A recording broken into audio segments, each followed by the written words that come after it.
আমাদের জাতির পিতা নাম কি বলেন তো? হযরত ইব্রাহিম আলাইহিস সালাতু ওয়াস সালামকে পরীক্ষা নিয়েছেন। আল্লাহ অনেক পরীক্ষা নিয়েছেন তাকে। আল্লাহ তাকে কি পরীক্ষা নিলেন? 80 বছর হয়ে যায়, তার সন্তান হয় না। কি হয় না? 80 বছর বয়সে মানুষ কি যুবক থাকে না? বয়স হয়ে যায়, বয়স হয়ে যায়, তার সন্তান হচ্ছে না।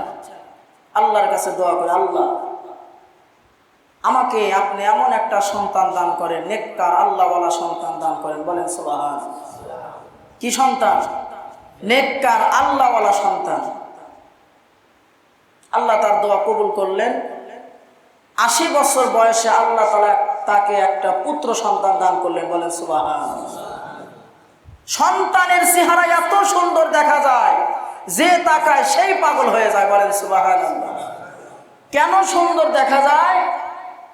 হযরতে ইসমাঈল আলাইহিস সালামের কপালে আছে নূরে মুজাসসাম হাবিবুল্লাহ মুহাম্মদুর রাসূলুল্লাহ সাল্লাল্লাহু আলাইহি সাল্লাম তার বংশে আগমন করবেন। বলেন সুবহানাল্লাহ। নবীর বংশের মানুষের চেহারা বলেন তো কেমন হয়? অনেক সুন্দর হয়।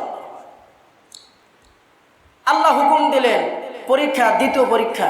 আল্লাহ হুকুম দিলেন সন্তান সহ স্ত্রী সহ একটা মরুভূমি এলাকার ভিতরে রাখতে হবে। কোথায় রাখতে হবে?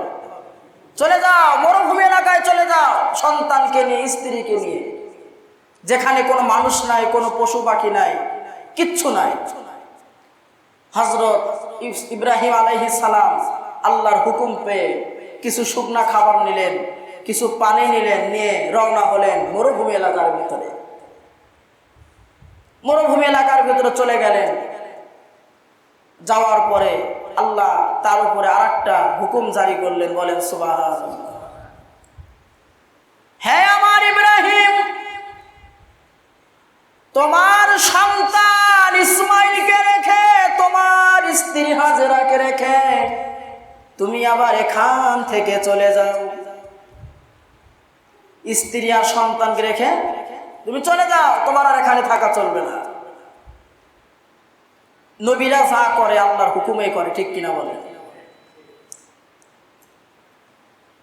ইব্রাহিম আলাইহিস সালাম স্ত্রীকে ডাক দেয়া বলতেছে, ও আমার প্রাণের স্ত্রী, আল্লাহর তো হুকুম হয়ে গেছে তোমাকে রেখে, তোমার সন্তানকে রেখে এখান থেকে আমায় চলে যেতে হবে। কেমন তাকওয়াশীল স্ত্রী ছিলেন!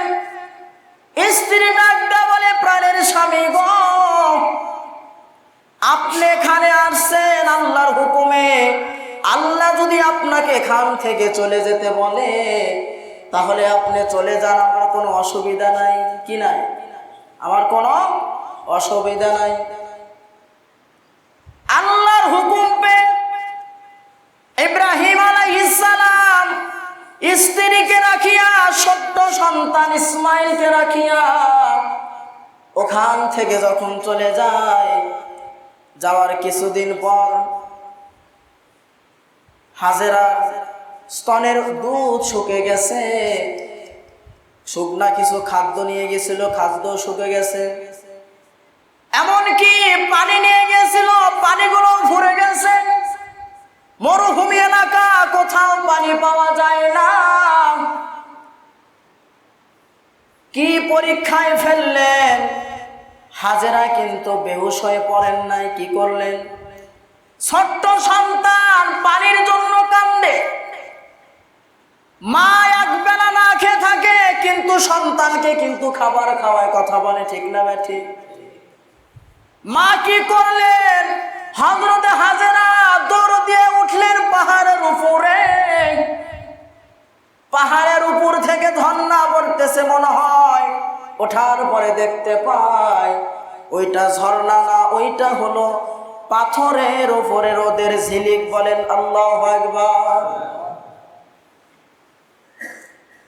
সাফা মারওয়া, সাফা পাথরের উপরে দৌড় দিয়ে ওঠেন। ওখান থেকে নামার পরে সন্তানের কাছে আসেন। সাফা থেকে মারওয়ায় আবার দৌড় মারে। ওইখানে মনে হয় পানি আছে, কিন্তু পানি নাই। এইভাবে যখন 6টা দৌড় মারছে, 7টা দৌড় মারার পরে হযরতে হাজরা আলাইহিস সালাম আল্লাহর কাছে দোয়া করে, রব্বুল আলামিন, আমার ছোট্ট সন্তান ইসমাইলের কষ্ট হচ্ছে। এইভাবে দোয়া করতে করতে হাতটা মাথার উপরে তুলে ফেললো। কোথায় তুলে ফেললো? হাত তুলে দোয়া। কি তুলে?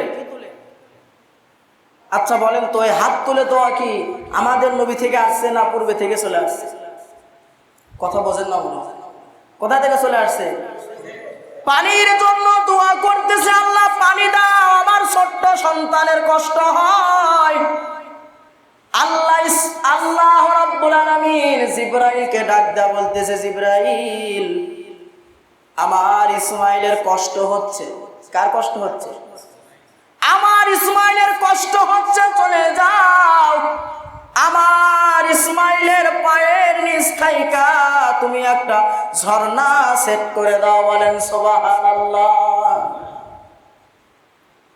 মা হাজেরা 7টা দৌড় দেওয়ার পর ছোট্ট সন্তান পাও নাড়িয়ে নাড়িয়ে কিন্তু খেলে। কথা বলে ঠিক না বা ঠিক?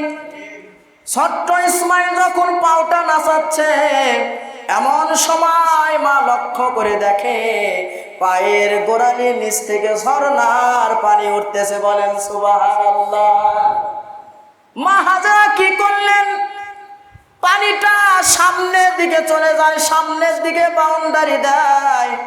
পানিটা পিছন দিকে চলে যায়, পিছন দিকে বাউন্ডারি দেয়। পানি ডাইনে চলে যায়, ডাইনে বাউন্ডারি দেয়।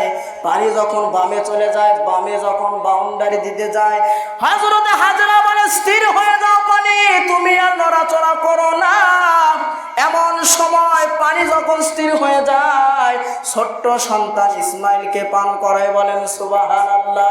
ওই যে পানিটা ঝর্ণার মতো ইসমাইলের পায়ের গোড়ালির নিচ থেকে উঠেছিল, ওইটাই হলো বর্তমান জমজমের পানি। বলেন সুবহানাল্লাহ। বিজ্ঞানীরা রিসার্চ করে যা পেয়েছে, পৃথিবীর ভিতরে সবচাইতে বিশুদ্ধ পানি যদি থাকে, সেই পানি হলো জমজমের পানি। বলেন সুবহানাল্লাহ। পৃথিবীর সব পানি দাঁড়িয়ে পান করা হারাম, কিন্তু জমজমের পানি দাঁড়িয়ে পান করা হলো সুন্নাত। বলেন সুবহানাল্লাহ। রোগের শেফা। কিসের শেফা? রোগের শেফা। হজের প্রত্যেকটা বিষয় ইতিহাস পূর্বে থেকে চলে আসছে, ঠিক কিনা বলে? এই যে মা হাজেরা যে 7টা দৌড় দিয়েছিল, এখনো হাজী সাহেবরা যদি হজে যায়, এই সাফা থেকে মারওয়ায় 7টা দৌড় দিতে হয়, ঠিক কিনা বলে? হযরতে ইসমাইলের বয়স 9 বছর। আল্লাহ আবার পরীক্ষা নাজিল করলেন, ইব্রাহিম, তোমার সবচাইতে প্রিয় বস্তুকে আমার রাস্তায় কোরবানি করো। আল্লাহর হুকুম পাইয়া প্রথম দিন ইব্রাহিম আলাইহিস সালাম 100টা দুম্বা আল্লাহ রাস্তায় কোরবানি করলেন। বলেন সুবহানাল্লাহ। এই দিনটা ছিল জিলহজ মাসের 8 তারিখ। কয় তারিখ? দ্বিতীয় দিন আবার স্বপ্নে দেখা, ইব্রাহিম, তোমার প্রিয় বস্তুকে আমার রাস্তায় কোরবানি করো। আল্লাহর হুকুম পাইয়া দ্বিতীয় দিন 100টা উট আল্লাহ রাস্তায় কোরবানি করলেন। বলেন সুবহানাল্লাহ। আল্লাহ তৃতীয় দিন স্বপ্নে দেখা হয় নাই, তোমার কাছে সবচাইতে প্রিয় জিনিস কোনটা, সবচাইতে প্রিয় বস্তু কোনটা, ওইটা আমার রাস্তায় কোরবানি করে দাও। হাদিসের ভিতরে এরকম এসেছে, আল্লাহ রাব্বুল আলামিন তাকে স্বপ্নে দেখাইছে নিজ হাতে তার প্রিয় সন্তান ইসমাইলকে কোরবানি করতেছে। বলেন আল্লাহু আকবার। আল্লাহর হুকুম পাইয়া ইব্রাহিম আলাইহিস সালাম সন্তানকে ডাক দেয়া বলে, ও আমার প্রাণের সন্তান, আল্লাহ আমাকে হুকুম করেছে এবং স্বপ্নে দেখাইছে আমি তোমাকে কোরবানি করতেছি, তুমি কি এই কোরবানিতে রাজি আছোনি? ছোট্ট সন্তান, 9 বছরের সন্তান ডাক দেয়া বলে, আমার বাবা, আপনি যদি আল্লাহর হুকুম পেয়ে থাকেন, আল্লাহ যদি আমাকে সত্যি কোরবানি করে কবুল করে থাকে, আমি আমার আল্লাহ রাস্তায় হাসতে হাসতে জীবন দিয়ে দেব। বলেন সুবহানাল্লাহ। হযরত ইব্রাহিম আলাইহিস সালাম তার স্ত্রীকে ডাক দিয়ে বলে, ও আমার স্ত্রী, আমার সন্তানকে সাজায়া দাও, তাকে আমি আমার বন্ধুর বাড়িতে বেড়াতে নিয়ে যাব। মা সন্তানকে সাজায়া দিল সুন্দর করে। সাজায়া দেওয়ার পর ইব্রাহিমের হাতে তুলে দিলেন, প্রাণের স্বামী গো, আমার একটা মাত্র সন্তান, দেখে শুনে কিন্তু নিয়ে যাবেন, আমার সন্তানের যেন কোনো বিপদ না হয়। এমন সময় যাইতে যাইতে মাঝ রাস্তায় মিস্টার ইবলিস দাঁড়িয়ে গেছে, জুব্বা পাগড়ি পরে। কি পরে? জুব্বা পরে পাগড়ি পরে মিস্টার ইবলিস দাঁড়িয়ে গেছে। হ্যাঁ ইসমাইল, তোমাকে কোথায় নিয়ে যাচ্ছ তুমি কি জানো? হ্যাঁ আমি জানি, আমাকে আজকে আল্লাহর হুকুমে কোরবানি করা হবে। এমন সময় মিস্টার ইবলিস বলতেছে, না না না, তোমাকে তোমার বাবা দুনিয়া থেকে তুলে দেওয়ার জন্য কোরবানি করবে, এটা আল্লাহর হুকুম না। বলে নাউযুবিল্লাহ। এমন সময় ইসমাইল আলাইহিস সালাম বলতেছে, তুই হলো শয়তান। এই বলে কিছু পাথরের টুকরা নিয়ে শয়তানকে নিক্ষেপ করলো। বলেন আল্লাহু আকবার। এখনো যদি হাজী সাহেবরা হজে যায়, এখনো পর্যন্ত শয়তানকে পাথর মারতে হয়। কথা বলে ঠিক না বেঠি? এই পাথর মারাকে আল্লাহ রাব্বুল আলামিন হজের জন্য অংশ করে দিল। বলেন সুবহানাল্লাহ। ইসমাইলকে মিনা বাজারে নেওয়া হলো। ইসমাইল আলাইহিস সালাম বলতেছে, বাবা আমাকে কোরবানি করার আগে কিছু শর্ত আছে। কি শর্ত বাবা? আমাকে কোরবানি করার আগে আপনার চক্ষুটা শক্ত করে বেঁধে নেবেন। 2 নাম্বার, আমার হাত পা শক্ত করে বাঁধবেন। 3 নাম্বার, মৃত্যুর পর আমাকে জবাই করার পর আমার রক্ত মাখা কাপড়টা আমার মায়ের কাছে দেবেন। বলেন সুবহানাল্লাহ। ঠিক আছে, কেন আমি চক্ষু বাঁধব? এবার ছোট্ট সন্তান ইসমাইল বলতেছে, আমাকে আপনি কোরবানি করবেন, আমি আপনার একটা মাত্র সন্তান। আমাকে যখন আপনি কোরবানি করবেন, আমার চেহারার উপর আপনার চক্ষু পড়লে আপনার হয়তো মায়া জাগবে, ঠিক কিনা বলেন? এই জন্য আপনি চক্ষুটা বেঁধে নেবেন। 2 নাম্বার, আমার হাত পা শক্ত করে বাঁধবে। আমি যদি আমাকে জবাই করার সময় যদি আমি নড়াচড়া করি, আপনার সাথে লাথি লাগতে পারে, এইটা যদি বেয়াদবি হয়, সেই জন্য আমাকে শক্ত করে বেঁধে নেবেন। ইসমাইল আলাইহিস সালাম এই কথা যখন বাবাকে বলল, বাবা এবার সুন্দর করে সন্তানকে বেঁধে নিলেন, ছুরিটা সুন্দর করে দাঁড় করে নিলেন। ইসমাইলকে জমিনের উপরে শোয়াইলেন। আসমান জমিন কান্না করতেছে।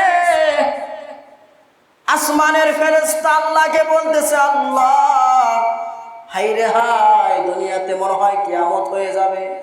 বাবার হাতে সন্তানের জবাই, এর চাইতে বড় আর কোন পরীক্ষা পৃথিবীতে হতে পারে না। আল্লাহ বলতেছে, ও আমার ফেরেশতারা, আমি যা জানি তোমরা তা জানো না। সন্তানকে জবাই করবে, বিসমিল্লাহি আল্লাহু আকবার বলে যখন ছুরি চালাইতে যাবে, আল্লাহ ডাকটা বলে, ছুরি আমার ইসমাইলের একটা পশমও যেন না কাটে। বলেন সুবহানাল্লাহ। বলেন তো, ওই ছুরির ক্ষমতা আছে একটা পশম কাটা? ছুরি কি আল্লাহর কথা শোনে? শোনে কিনা? যখন ছুরি দিয়ে চালায়, একটাও পশমও কাটে না।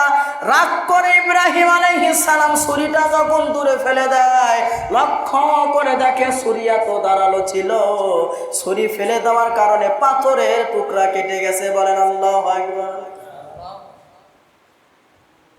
আবার যখন চেষ্টা করতে যায়, আল্লাহ রাব্বুল আলামিন জিবরাইলকে ডাকতে বলে, জিবরাইল আমার ইসমাইলকে জবাই করতেছে,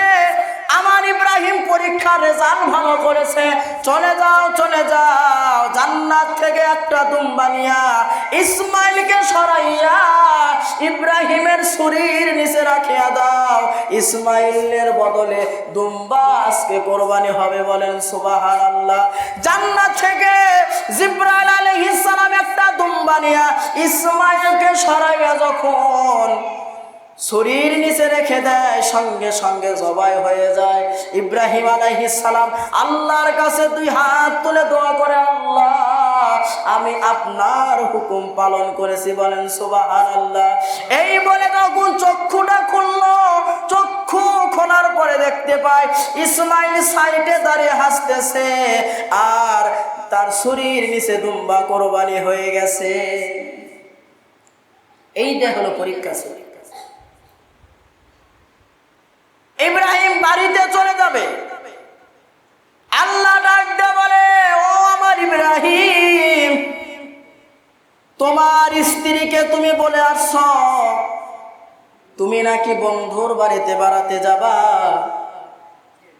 তুমি যেহেতু বাড়িতে যাবা, ওই দুম্বার গোশতের একটা অংশ তোমার স্ত্রীর জন্য নিয়ে যাও, তোমার স্ত্রী যেন খায়, বলেন সুবহানাল্লাহ।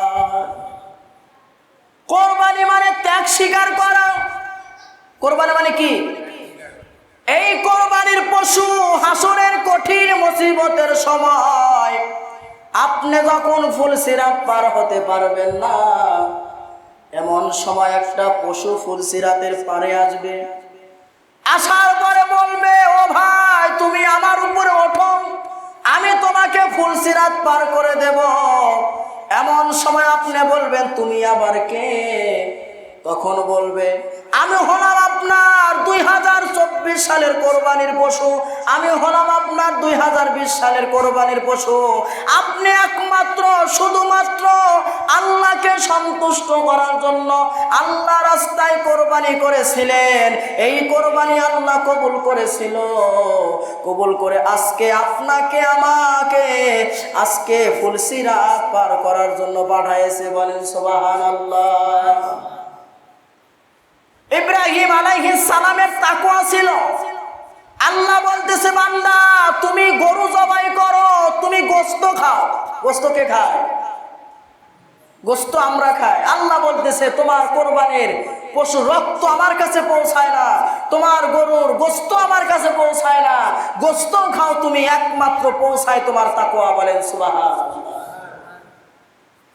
হাসরের ময়দানে মিজানের পাল্লা যখন কম হবে, পাপের পাল্লা যখন ভারী হবে, আল্লাহ রাব্বুল আলামিন আপনার কোরবানির পশুর শিঙ্গা এবং চামড়া এবং লেজ নিয়ে মিজানের পাল্লাই দিয়া ভারী করাইবেন, বলেন সুবহানাল্লাহ।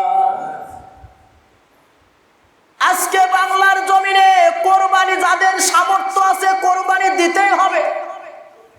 সামর্থ্য থাকা সত্ত্বেও যারা কোরবানি দেবে না, এদের কোনো ইবাদত আল্লাহর দরবারে কবুল হবে না। আজকে বাংলার জমিনে ফিতনা ছড়ে গেছে, কিছু কিছু ফতোয়া দেওয়া শুরু করছে। আমি দেখলাম ইউটিউবে মুন্সিরা বলে যে কোরবানি দিলেও সব আছে, কোরবানি না দিলে কোনো গুনাহ নাই, বলে নাউজুবিল্লাহ। কি বলতেছে? যে কোরবানি দিলে সব আছে, কোরবানি না দিলে কোনো গুনাহ নাই, এটা ব্যক্তিগত ব্যাপার, বলে নাউজুবিল্লাহ। কোরবানি দেওয়া কি আল্লাহর হুকুম, কোরবানি করো, আর এরা বলতেছে কোরবানি দেওয়ার কোনো প্রয়োজন নাই, সামর্থ্য থাকলে কোরবানি দিতেই হবে।